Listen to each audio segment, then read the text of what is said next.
Hey, welcome back to another edition of Limited Skills. I'm James. I'm Brandon. And we are drafting Ixalan again. More That's dinosaurs, more pirates. This was a six-man pod. Yeah. And I was sitting a space down from Brandon. So, I guess the third seat on his right. And it was weird. It was a goofy draft. But it was fun. We were having group discussions as a store about whether we thought 6-man pods or 10-man pods were worse or less fun. I think I prefer a smaller pod, and it seemed a lot of other people disagreed and would prefer a bigger pod. Yeah, I'm not sure. I think I like a smaller pod because you're more likely to see you see more stuff from the pack come around. So I felt my deck was really consistent. But other people were complaining that sometimes you could just get nothing. So you looked at the Dreamcaller Siren for a while, and then you went back and looked at the pack, and then you picked it. Yeah, there was a reason because I'd never seen that card. My picks tonight were filled with a lot of cards I've never seen anybody play tonight. Which is funny because you saw fewer cards overall. Yeah. So I ended up going with that. I figured even if I wasn't going with the pirate theme for its second ability, 4 for a 3/3 flyer flashes, sweet. Yeah. I play that for 5 mana in the same set frequently. So then I get this guy passed to me, and I've seen him work really well. But thinking about it, maybe that was just intuitive giant games. I was really sad to see that you had taken that card because it would have been amazing in my deck. Oh, you would end up being the vampire tokens, right? Yeah. Yeah. Yeah. Definitely very good in that deck. Questionable in a not token heavy deck. I believe I ended up not playing it just in favor of more consistent creatures. That makes sense. Now you've got a lot of choices here. There's some decent black, but they're all sort of heavy themed towards vampires. And then you could just stick with blue and stay on the, keep yourself open to one of the other 4 colors by staying in blue. I'm excited seeing what happens here because I don't remember. Oh. Okay, yeah, I stick with the blue just for the consistency because I like that. It's also a pirate, so it will potentially give me use of that siren. Okay. So this was the pack that I opened. I don't remember. Oh, I took the white dinosaur that taps all their creatures when they enter the battlefield. Oh, the flyer? Yeah. It's really good. Mm-hmm. Man, I don't know what to say about this draft, Brandon. There's some cards in here. I guess you take them. I'm trying to remember how I got it. I remember what my deck ended up as, but these early picks, I took a couple rares, and now I'm feeling like I'm just grasping at straws.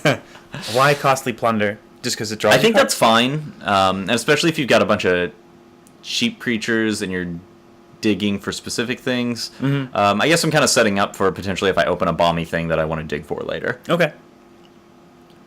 Speaking of that, here's a good bounce, and it makes you treasure to ramp into that bomby thing you might open later. Yeah, the 3/2 raid guy that deals 2 damage, shock something after you raid. Ooh, yeah. That was in that pack. I thought about it, but I think I was committed to blue already, and iffy on black, but there were already a couple packs where I felt like there just weren't good blue things for me. Sure. Skymarch Bloodletter's real good. He's a real solid 3-drop with the flying and the life gain and stuff. I looked at the Bishop of the Bloodstained. That's the drain for your vampires, right? Yeah, and at that point I was still thinking about being in green, so I think I took some generic green thing over it. But I think after 4 or 5 picks, I settled in black because there were a lot of good black vampire-y things going around. That Bat Imp. First off, I was telling my opponents that when they asked what tribe I was playing, that I was Bat Imp tribal because I just consistently. I think I ended up with 2 of them. I just consistently would play that on turn 1. Very good in this. I like it just as a 1-drop generically because it's got a late game closer and it has an evasion for a 1-drop. But that evasion also works very well if you have stuff with raid. Oh yeah. You can't always consistently get your turn 2 raid creatures to trigger, but you can with that. Yeah, for sure. I like all of the 1-drop creatures in this cycle. I wasn't super thrilled at them during sealed events, but I played the first Strike Dog. There's the vampire that taps to give your other vampires a thing. The bat is sweet. I think they're all good utility creatures.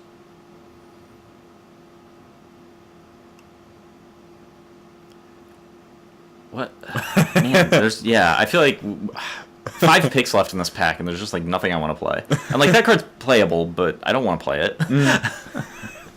Maybe that's what they mean when they say that a 6-man pod is less good, because there's just fewer cards to look at, so it's harder to. That probably has to do with it, definitely. Yeah. I feel like we more just the random numbers that we get sometimes at the store. We more often end up with 10-man pods. Yeah. So I feel like I have a lot more experience drafting larger draft pods than smaller ones.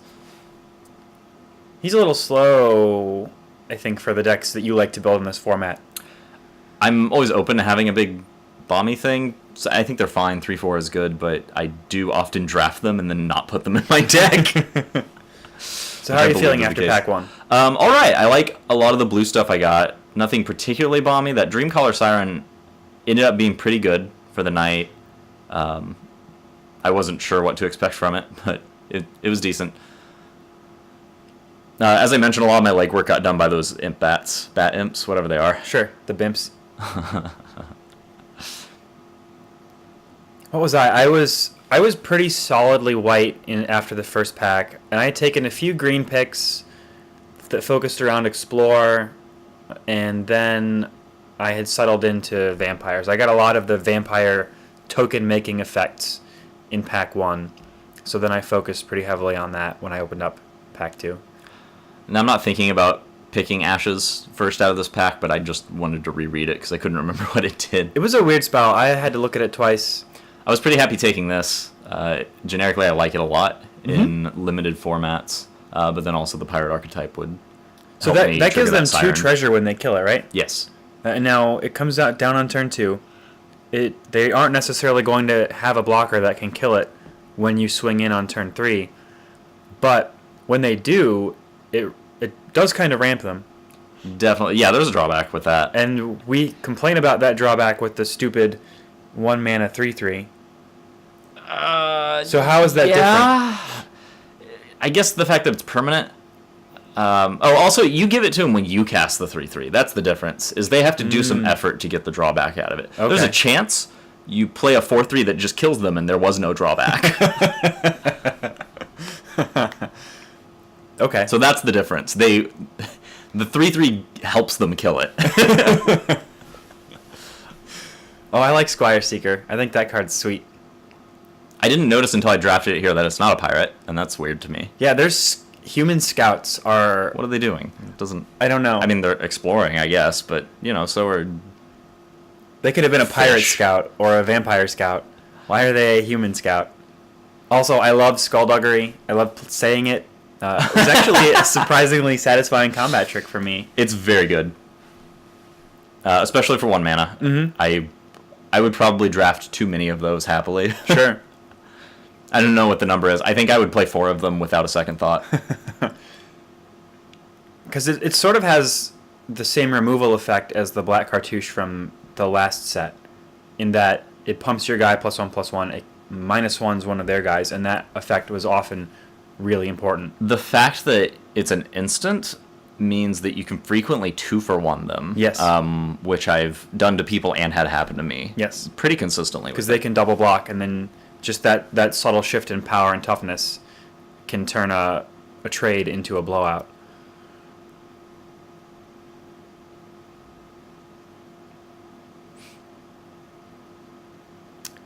Yep. So this is the second week in a row that I'm drafting blue-black. This one's slightly more piratey themed, I think, specifically because of that siren that I first picked. I don't know if I have anything else that's tribal again. Oh, Mark of the Vampire. I never saw those, so you must have taken them. Yeah. So, historically, most sets, I will prioritize this removal. 5 mana sorcery speed removal. Sounds like garbage, but I'll play it all day and usually be happy. Yeah. My recent experience with auras and realizing that there aren't a whole lot of instant speed tricks to blow you out, or it's easier to play around in this set, maybe. Yeah. Mark of the Vampire has proven to be very effective. I'd also drafted a series of flyers as well as some other invasion creatures. The Bat Imp tribal. So giving 2/2 and lifelink on a flyer is very frustrating for an opponent. I really like the flavor of that stealthy schooner I just think that card's cool. I don't necessarily think that it always needs to be played or that it goes in every deck, but I think the card by itself is really cool. You mean the Explore one? Yeah. Shadowed Caravel.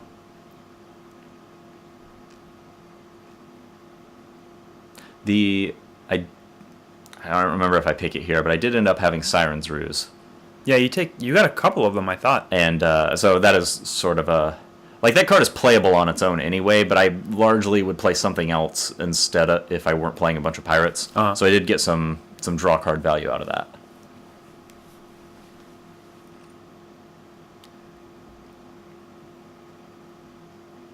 Windstrider, Siren's Lookout seem like obvious picks in this pack. I got my choice of whatever curve of flyer that I want, which I'll always go with the cheaper one. Especially because I drafted that Mark of the Vampire, so I can pop that and then potentially play that on the following turn. Ooh, and yeah. Have a 4/5 flying lifelink.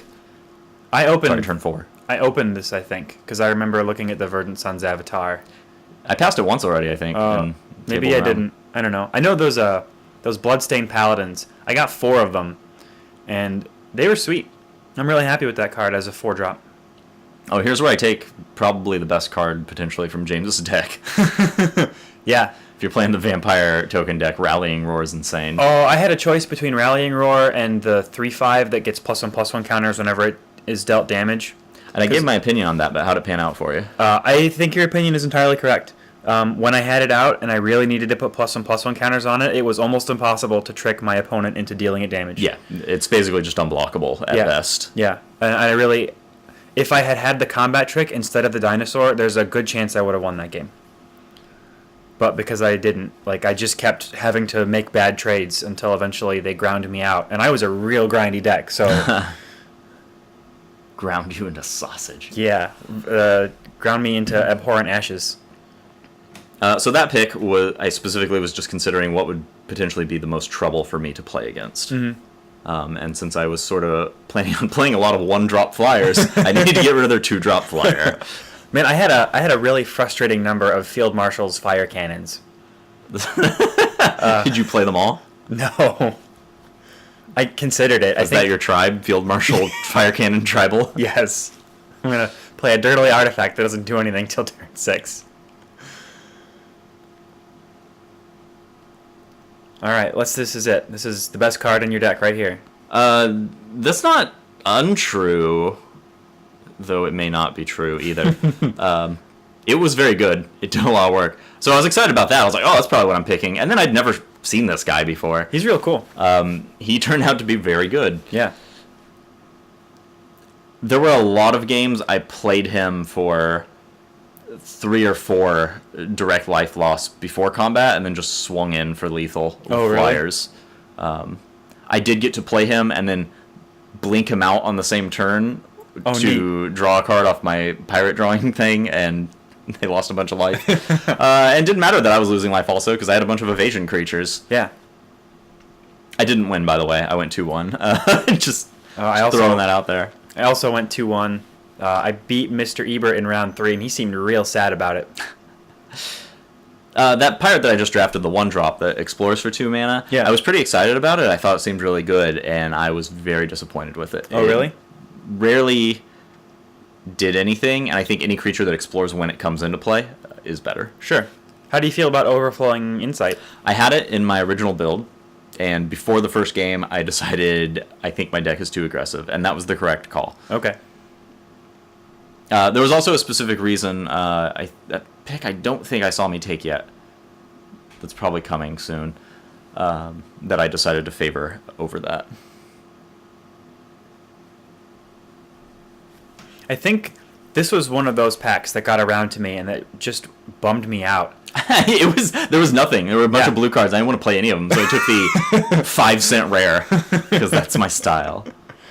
Oh, favorable wins. So I took that one earlier. I didn't really think much about it, but I have so many 1-drop flyers. I had the 2 black ones and the blue one. Yeah. And then I ended up with a pile of other flyers, so I ended up playing the 2 of them and would sometimes curve out with a 1-drop, then favorable wins, and be swinging with 3/30 flyer. It was very good. That's kind playing of funny. flying tribal, really. Did you play Sword Point Diplomacy? Yes, that is what I played as my card draw instead of the 7-mana Mythic because I felt my deck was faster. I was very happy with it. Really? Multiple of my opponents were like, I don't think that card's very good. I got to cast it 4 times, and I was really happy every time. Sure. A lot of that had to do with that I was a very aggressive deck that mostly emptied my hand out really Okay. quick.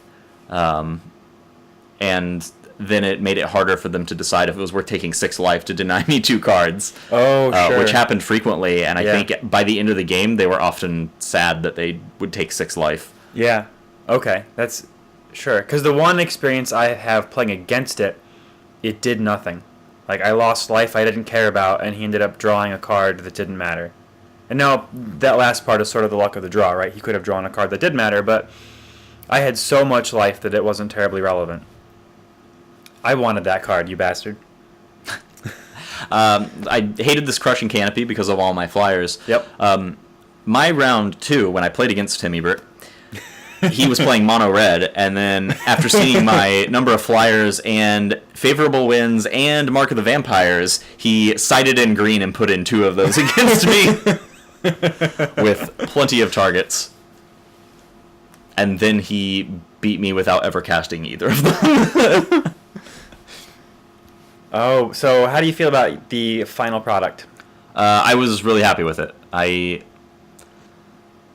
don't think it was better than my previous week's blue-black deck, but it was really good, and it was different. It played different in a lot of ways. Last time I rode the back on all the tap-down creatures. Yeah. And sort of evasion that way, and this time I just flew over their head instead of needing to tap them down.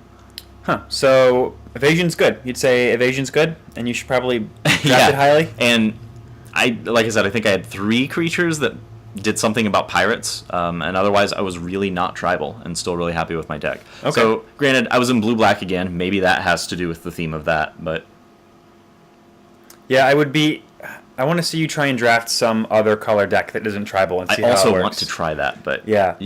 sometimes you just make your first pick and you lock your brain in and you're an idiot about it. Like draft green-black scouts. God, that sounds awful. All right.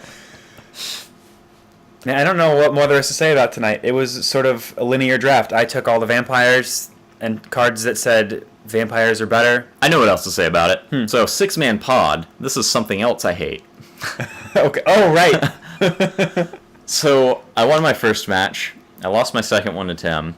And then I won my third one. Tim lost his third one to James. Yep. Who was 1-1 at that time. So, Yeah. anyway, 6-man pod. We ended up with 4 2-1s. Yeah. And I got 4th place at 2-1. 4 out of 6. Bottom half going 2-1. Anyway, that's what really grinds my gears. I went 2-1 and came second overall. And Tim still won. Yeah, he did. Tim still won. His deck was real good. I don't necessarily think I deserved to win. He was basically mono red dinosaurs. Yeah. And it was very aggressive. Mm-hmm. I didn't realize. I don't think I've ever seen one in a draft pack that Lightning Strike was in this set until he played it against really? me. The set's been out, 2 months, maybe? And Yeah. I Yeah. got blown out by that, when I thought I was perfectly safe putting my Mark of the Vampire on a 3/3. Okay, here's a question for you. So you saw all the removal that was in his deck. Yeah. Now, I'm real creature heavy. I'm running 23 cards, and I have 4 spells. So I have 19 creatures, and 4 of them actually make a token when they come into play. So I have a lot. I have a lot of bodies in my deck. Against Tim, I sided out in game 2. I sided out the generic black 2/2, and I sided out one of my 4 bloodstained paladins, and I put in 2 copies of the white 1-mana instant that makes your creature indestructible and scries 1. It ended up mattering a lot in game 2, but that was just sort of down to luck. And then Tim and I were talking about it afterwards, and he actually thought that was maybe incorrect against his deck. That just more creatures? Yeah. Yikes, I don't know. I just remember him being hyper aggressive. So I feel like I could really support getting rid of a 4-drop against him. And getting rid of a 2-drop seems wrong, except I know he had a lot of those Tilani's Knights that are basically 3/3s when they were attacking, and then your 2/2 doesn't matter. for 2 is just going to be garbage. So that sounds like a good cut from what I remember of his deck. Sure. Well, that makes me feel a little bit better. I think if I had cut something other than the 4-drop, I think that would have been correct. But I had 4 copies of them, so I was sort of cutting down on a redundant effect for something my deck didn't have. But anyway, it was a weird draft. I had some really fun games. They were real close. Like, I had just enough lifelink that I would go down to like 1 or 2 and then eke back up to 7. God, I do that with vampires every time I play them. I love it. I think so far, I don't know if they're the most effective. They're definitely not the most effective. I think everybody agrees dinosaurs are. But I think vampires are the most fun for me. It might just be I like doing exactly that. I like going to 1 and then coming back to 10 and watching my opponent just want to quit Magic. So I think this is actually probably going to end up being our last Ixalan draft, because next week is Eternal Masters. Or Iconic Masters. And then we'll probably get 2 or 3 of those, so watch for that.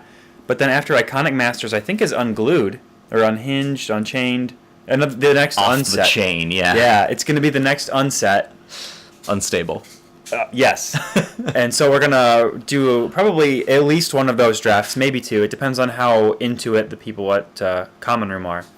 And then by then, I think that'll just run us into Ixalan Part 2. Yeah. Electric Boogaloo. So I hope you enjoyed our Ixalan series, all 4 of those videos. If you enjoy our content, like and subscribe. Definitely come back next week for Iconic Masters. And we will see you around. Bye!